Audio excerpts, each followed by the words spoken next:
Do the old. Excuse me. Testing. 1, 2, testing. Testing. 1, 2, testing. Testicle.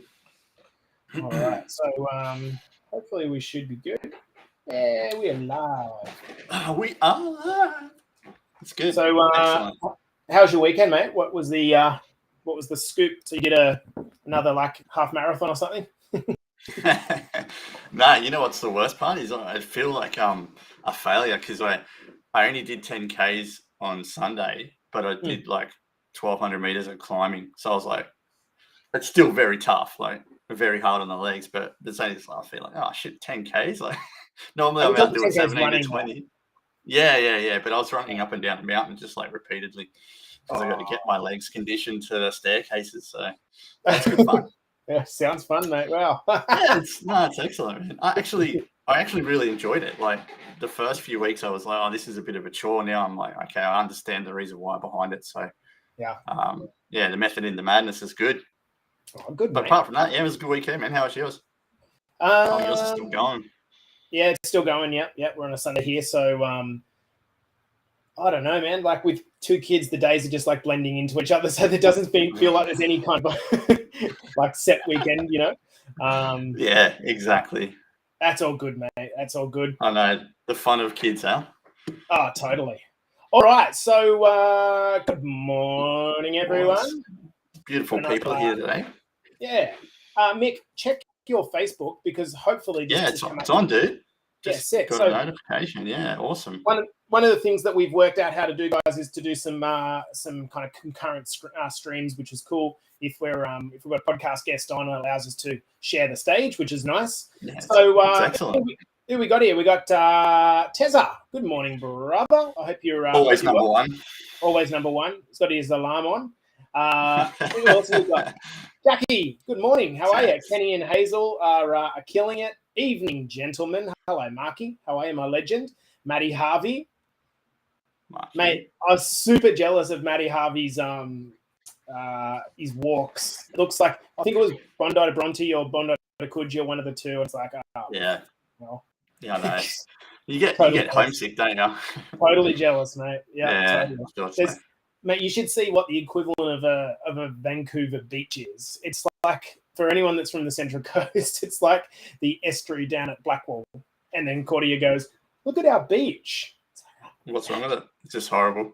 It's a mangrove, basically. I sound like a whinging bitch, don't I? Hello, Bobby Gordon. How are you, legend? Good to have your company here this morning. Hello, Ez. What is going on, guys? If you are watching this one live, we're going to be kicking this podcast off in 1 minute and getting stuck into a big Monday. The Kings arrived. Zacky's arrived. Well, actually, firstly, hello, Sue. How are you, girl?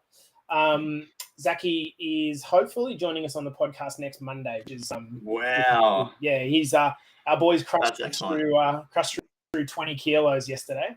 So yeah, and you know what? The growth of that kid is like, I call him a kid because he's half my age-ish, but yeah, the growth of that kid is like phenomenal, man. Like, you know, just the way he's coming out of his shell, internally, it's just amazing. Like, yeah, weight's one thing, but mindset is such a beautiful change. Couldn't agree more. Hello, Ash Sonta. How are you, girl? All right. So, guys, if you do join the podcast, please say hello. If you do watch it on replay, please hashtag replay. This sends it up in the algorithm, so there's plenty of people can see it. So, on that note, let's get stuck into another episode of the podcast on the count of 5, 4, 3, 2, and 1. Welcome back to the Better Body Academy podcast. This is the podcast that you come to. You're sick of the dumb diets and unsustainable workout programs. And in today's episode, I'm joined by George Clooney, aka Coach Mike. Hey, Mike Boyd. Oh man, what an intro, George Clooney. Hey, yeah, I wish. No, I'm good, dude. How are you? Yeah, fantastic, brother. Guys, coming off the back of a nice little weekend. Mikey's joining us. He is I think a lot of people would like to hear from Mike on the podcast a little bit more often. So let's get that happening. Yeah, let's do it. We're going to be talking today about the mindsets that kill transformation success. Okay. The idea here is that I think a lot of us, we enter a transformation program with all good intention. And the problem with it is that we get started with a flurry, and the follow through, once the shiny object syndrome starts to appear, the follow through can be lacking. Yeah. So, guys, what we're going to do is we're going to what do you call it? Like beatbox almost off each other, and we're going to start with Mike. I got nothing. Terrible. We're going to start with Mike, and he's going to give us his number one, or in no particular order, but his first mindset that he feels just sort of. You got to understand, guys, that we've been doing this for a fairly long time, and we see trends. Okay, so if we can bring to your awareness, perhaps where the failure starts to kick in, maybe you might cotton on to that being a failure, learning from other people, and then prevent yourself from following that same track. So let's go to you, Mike. Number one, the mindset's the kill transformation success. Yeah, and I think we've got to remember with mindset, there's two, right? There's the fix and the growth one. So it's being stuck or wanting to move forward. So the mindset is not just about, changing your mind, changing your life. It's, do we sit there and dwell on the past, or do we, get off our ass and make a movement forward? So number one for me is dwelling on the past. Gary Vee is one of my favorite guys in the world, and I think he said it perfectly once. It's like, the more you look back, the more your neck's going to hurt, right? So if we, put it in this way, there's tremendous strength in acknowledging the past and the things and experiences we've learned from it. But the glory days are the glory days, right? That's what they are. They're simply that. They're the blueprint for us today. They helped create the monster or the person that we are today. So it's okay to allow yourself some time to invest in rehashing the past. But we've got to have that discipline to extract the valuable stuff from it and be able to use that to create momentum to move forward. I think it's the comeback is greater than the setback. Do you know what I mean? Like, so dwelling on the past I think it comes down to a reflection more than anything. And the definition of reflection is like a throwing back of a body or a surface without absorbing it, right? So that's the key part of reflection. It's okay to look at it, but don't absorb the past. And we end up creating this victim mentality, and we'll live by that for the rest of our lives. So if I can just come in there, what I was just thinking as you were saying that is, some people live in the past as in really negative experience or negative childhood or negative whatever it is, and that's the reason that they don't move forward in the future. But then equally, other people have had a very successful past, but that's also the reason that they don't move forward in the future, because it's kind of like, I used to be healthy, I used to be a great weight, but now I'm not, now I'm useless. And in the converse, some people have had a really great past, which helps them to leverage the future because they've got the know-how. Some people have had a really shitty past, and they're able to use that pain into propelling themselves into success. Yeah, I can definitely acknowledge that, Jace, because that was me for a long time. I was, I didn't have the greatest of childhoods and upbringings and school life, and I was always created that victim mentality myself. I was the guy that, came through heartache, and the guy that was bullied, and the guy, like, I was never me. I was always living in that shell or that mask of expectation for myself, hiding behind those things to say, well, I can't be who I am because I'm still that person in the past. I sat there and I was like, everyone I talk to, I always say, I've gotten through trauma, or I'm a trauma survivor. Yeah, that's great. And, it's awesome to say and to feel, but and acknowledge, but, I'm not the trauma. I am who I am today. That trauma, yes, it was horrible to go through, but it's created this monster, this fucking awesome human that I am now. And, that's the blueprint of life. I don't relive the glory days too much, because for me, it's like, I want to be who I am now. I want to be better at that. And if I sit there and dwell on the past, I'm always going to be cemented to that spot where I can't move. I'm stuck in that chair. I'm like, about to get electrocuted. I can't move. I'm stuck. I'm stuck in the repetitive motion of that, victim lifestyle. So I don't want that. But yeah, dwelling on the past, like I said, it's okay to acknowledge it and use that power to move forward, but don't absorb it too much because you'll end up sitting stagnant and not moving forward. Yeah, I love that. That's a really good first kickoff. Okay, guys, number 2 for me in terms of mindsets that kill success is trying to go it alone. And I actually think this mindset starts before you start your transformation. And what I mean by this is everyone wants to be self-made, right? There's this kind of like cultural, like, put my stake in the ground if I did it myself. But I want you to think about everything you've done that's good in life. Were you ever truly self-made?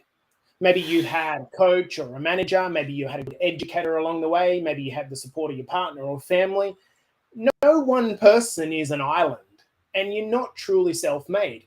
So I think there's 2 relevances of this. You know what? If you know what to do and it's just a matter of motivating yourself to do it, and you can get up and do it on your own, then do it on your own. But if you can't, you're paying not in money, you're paying in time to stay where you are. And that's the currency that not many people give any form of credit to. Wasting away their fucking years, going slowly towards death, paying in time so they can save their money.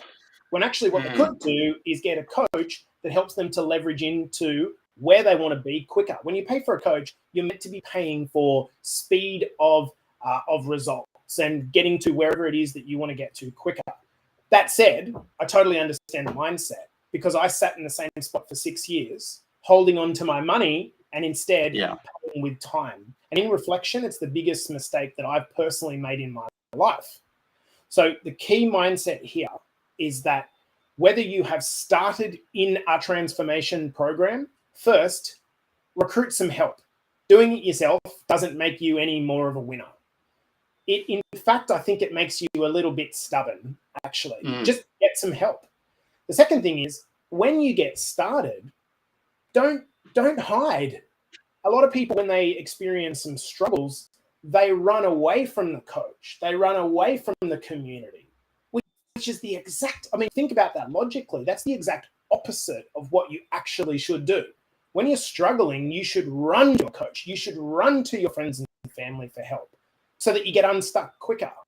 So any notes that you want to kind of comment on that? Yeah, run towards resistance, man. I think that's the path to success. It's anything that is harder to push back on you is going to make you want to push forward more. And if you've got someone behind you, like there's greatness in everyone, but a coach knows how to bring out that greatness. Not everybody knows how to find it. But if you've got someone that's so positive behind you that can push you and show you and guide you the way, like as coaches, we can't tell you what to do. We can just show you the path. And this it comes down to comment. Yeah. This was so me. The coaches community, especially accountability, have changed everything for me. And Amelia, although you're giving credit to your coaches, accountability partners, and community, actually, I think the credit starts, with you because you had the courage to actually say, you know what, I'm going to stop pushing it away. I'm going to ask for some help, and you've leveraged that into results, which are fantastic. Mike, let's get to number 3. What do you got for us? Failure, giving up after failure. So, failure is a skill that we all need to learn. And it's like any other skill. It's something that takes a lot of practice, right? But I think the key to failure is learning to thrive in it, despite, all the mistakes that you make. Like we all make mistakes, right? Every failure is a chance to improve, and it's not final. As long as we put that in our head, failure is not final. Failure means we had to go. Failure means we got off our ass and took that risk that we always sat there and we're worried about. And, what's the worst that can happen? What's the worst that can happen? So when you're hesitant to take a risk, I think you've got to ask yourself the following things. It's number one is what's the worst that can happen? Number 2 is then how do you deal with the outcome? What resources do you have to handle it? What are some possible benefits of your failure? So we'll put that in with weight loss, okay? Because we're weight loss coaches. What's the worst that can happen? Oh, okay, you put on an extra kilo, 2 kilos. How do you deal with that outcome? Well, we've given you tools. We've given you resources of how to switch on your brain and your mindset to go back and, get back into your proper diet, eating proper healthy, get your steps back up. And what's the benefit of the failure? Well, you probably won't do it again because you can see that you've worked this hard to get into a deficit just to go backwards. No, before. So we've given you the tools to go back and reset. Yeah, dude, I love this because it comes straight off the back of what we covered in our mastermind program last week, where the failure that we feel, nearly every single person in the mastermind, obviously around 40 people, all said that the thing that they struggle with the most is a fear of failure. And what we kind of, through our talking out, realized is that we're scared. A fear of failure is almost like, I don't want to look like an idiot in front of people that know me. Yeah. And so I'm not going to push myself too hard in life because I don't want to look like an idiot in front of people who know me. It's just such a strange mindset when you look at it in third person. But when you're in it, I get it, right? You don't feel like a dick and you don't want to land on your knees. But if you can kind of move through that, then kind of path is open for you, right? We've got to rewrite. It's not fear of failure; it's fear of being a dick, like fear of being a dumbass in front of your friends. Like fear of looking like a knob. Fear of being a knob. But we look at the greats of the world, like Jordan, Tiger Woods, Oprah, Shane Warne, Serena Williams, Warren Buffett, Tony Robbins. Like, how many times have you guys failed? No, but it's the truth, right? Yeah. How many times did you fail to get to where you are? You're not an overnight success. We go back onto. There's no such thing as an overnight success. Like, we don't see all those hours and hours of dedication and away time from your family and the late nights, the early starts. Like, nobody sees that. Nobody sees that. What we made the point about in the mastermind, the problem is no one talks about their failures until they succeed, so to speak. So the success is the failure is like cloaked. You don't see them until the person, and then by that time, the person's so fucking good that they're just like, who cares about all the failures? You're awesome. You know what I mean? Exactly right.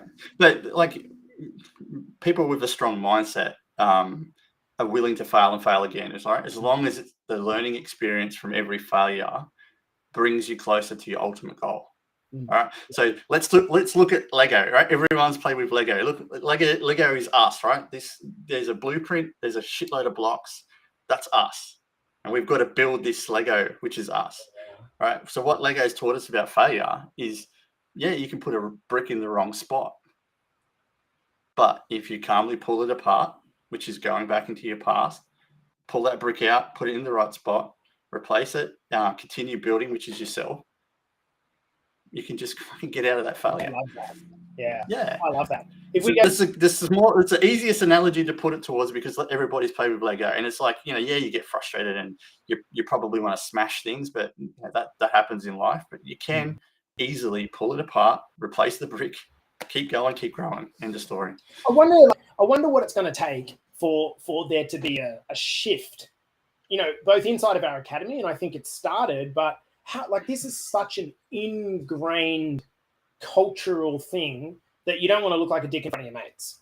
How is it going to get to the point, and this is a rhetorical question, that it's just going to shift into like, hey guys, look how much I'm fucking up here. It's awesome. And everyone embraces you for that. Like, just that situation seems so far off. I love that. You're such a massive fuck up, Michael. I'm proud of you. Exactly, Anyway, we do digress. Let's get to number 4. And this is the attitude of spending money on coaching rather than investing money in coaching. Yeah, I think this is a tough one because, again, like, I totally understand it because I was in that position. And even still now, I spend an exorbitant amount of money on coaching and I see the deduction happen in my bank account. And because it's a very large sum of money, I even still just get that feeling of like, oh, you know what? I could probably just do it on my own now. I could probably just save that money. And it's a mindset that most people feel. But I've got to remind myself constantly that this is an investment in my growth.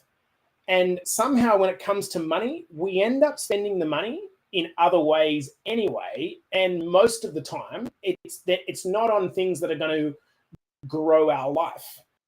Most of the times we're kind of like, money becomes this void that it just seems to disappear to anyway, and it's left us. To actually be spending it on yourself for the development of yourself and for the return on investment in yourself, so that you can leverage that into your life, this just makes complete sense to me. When you get to a point where you see your investment in whatever it is, your investment in your relationships, your health, your training, your nutrition, whatever it is, if you see those in investments, all of a sudden your attention turns to, okay, what effort am I putting into this, and what result am I getting? I think a lot of people sign up for a program thinking that the investment is the effort. It's not. The investment doesn't do the work for you. You know, one of the hashtags that we kind of have in Better Body Academy is FTFP, standing for follow the fucking plan. Every single person that follows the plan, every single person, bar none, there's never been a person that said to us, you know what, I did everything you told me, but nothing happened. Yeah. So if you can embrace the plan and see this as a period of time where you're investing in your health, and I need to get a return on the investment that I'm putting in here, all of a sudden you shift away from like, this is an expense to this is something that I need to get back. It just like boggles my mind how people will drop, $500,000 to $1 million on a house, and then the thing that they're going to live in for their entire life, a bit cliche, but true, they're going to live in for their entire life, they just let go to shit. Yeah. It's kind of like saying, okay, this car that I'm going to buy, I'm going to drive in it for the next 70 years and I'm not going to service it. I'm just going to let it run. I'm going to fill it up with diesel. I'm going to let the tires go flat. We have to have this mindset. And from the moment that you come into our program, it needs to be, okay, I'm here to make sure that I understand the process, not just follow everything. Okay? Any kind of comments on that before we move on to your third? Yeah, there's two things. The initial investment's the unpuckering, right? It's not the hard work. The hard work comes after when the process is shown the way. But I think the interesting thing you said, Jace, is change the wording and it changes your mindset, right? Rather than we're spending money, we're investing in ourselves. Rather than we're eating food, we're eating fuel for our body to do the things we want to do. Rather than, I've got to go to the gym, mate. I'm training for my strengths. Like just change the words, and you'll change the mindset. And in addition, just one final point there is, what metric are you looking out for? Because if your metric is I lost weight, that's good, right? That's good if that's your outcome. But trying to equate your dollars going in with fat coming off, it's hard to justify, because you're kind of like dollars and fat. And most people care far more about dollars than fat. That's the basics of it. If you can think of it instead, like you said, start to wind up that ladder to liberation, it's not fat, it's confidence, it's energy. It's doing what I want in life that I'm actually paying or investing for. That changes the game. Anyway, number 3 for you, mate, what is it? Expecting immediate results. It goes back to what we said before about the overnight success stories. There's no such thing. Immediate results come from years of habit training, years of consistency, years of persistency. So it's not today, tomorrow, it's 10 years from now. What investment did you make in yourself to create that overnight Why do you success? think we have that? Why do you think we have that expectation that, like, I need to lose it by a certain time and I don't care how I've got to do it, I'm just going to cut corners and get there? Like, where does that come from? We're all time poor. We just want it now.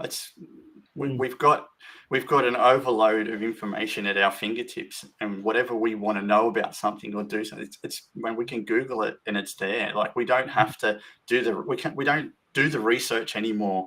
We don't spend the time to look for the ways to move forward. We expect it now because we're in that society of immediate gratification. Like, it's shit, dude. Like, I loved the days of having to research of what it took to do certain things, because you learn. Now it's like, I still do it myself. I love learning. I still read all the time. I still listen to audiobooks and stuff like that. But people don't want that. They want that result now. I need to fit into that dress tomorrow. Well, it's not going to happen You cut off an Well, arse cheek. it might happen if you cut the corners, but the challenge with it is kind of like if you're building a house and it's like slapped together by a really shit project home mob, and and you look, and then the thing gets built, and you're kind of like, that's crap. Whereas if you've got, you can tell the difference between a house that's been really built with good quality craftsmanship and Yeah, well, wouldn't it be awesome if I could tell you there's a machine out there that press a button and you'd have the body of your dreams, or you'd have the massive wealth? Yeah, okay. The bitter truth is we'd all become addictive and impulsive. We're all time poor. We don't want to put in the work, so let's find a way to quickly press a button and get to where we need to be, so we can do the next thing. And then we get bored. We'll become stale and stagnant.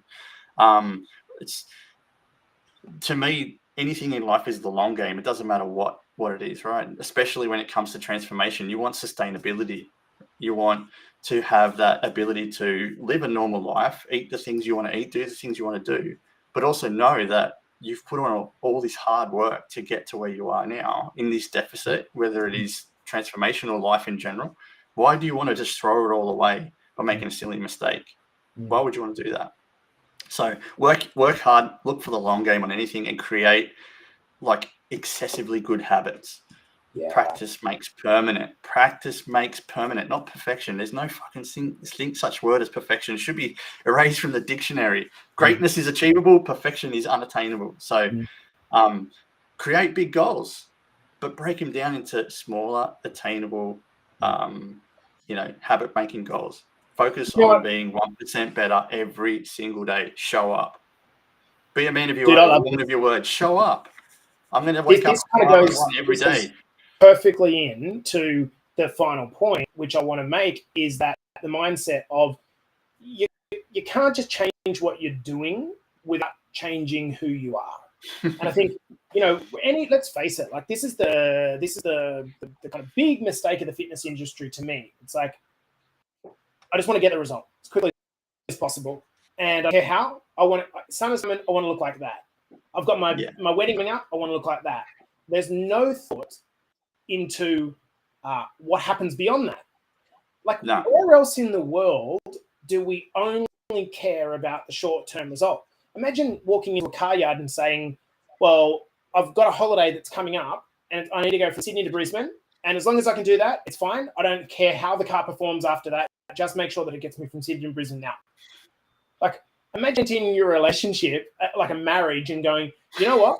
As long as the honeymoon is epic, I don't care what happens beyond that. Yeah. Our approach to health is, and I don't care what happens beyond that. And I think that's the struggle. And the tough part about the transformation element to this is that in order for this to be permanent, for your transformation to be something that's sustainable over the long term, you can't just change what you do. You got to change who you are. What I mean by this is you've got to embody the practices that you're slowly bringing in to become not these like things that I just do on the side. They are me. That's just what I do. I am one with the gym. I am one with healthy eating. I've come to understand that, I have a level of respect for my body. This is just who I am now. Once you get to that level of change, this is never, ever, ever leaving you. But most people want to just do surface level kind of, let me just fast for a week, or let me just like do a water cleanse, or let me just do a detox. These are just shortcuts that are unnecessary. So guys, it's unsustainable. Exactly right. What I said before. You can't create this, perfect picture of who you want to be if it's just going to happen like that, and you don't enjoy every step of the process along the way. You can't get to the top of the mountain by jumping up and getting to the top. You have to take every fucking step. And whether it's one step forward, 2 steps back, you keep moving forward. You have to look up and go, well, there's only one more step, 1% better. Focus on the one. Go one more. Like, I can just keep going with this. all the while we're talking here, Mike, I can almost like feel a good segment of our listeners / viewers are just like, yeah, but I don't have time to worry about the long term. Like, I just don't give a fuck. Actually, I just care way more about getting there quickly and staying there. And the truth is, getting the weight off is the easy bit.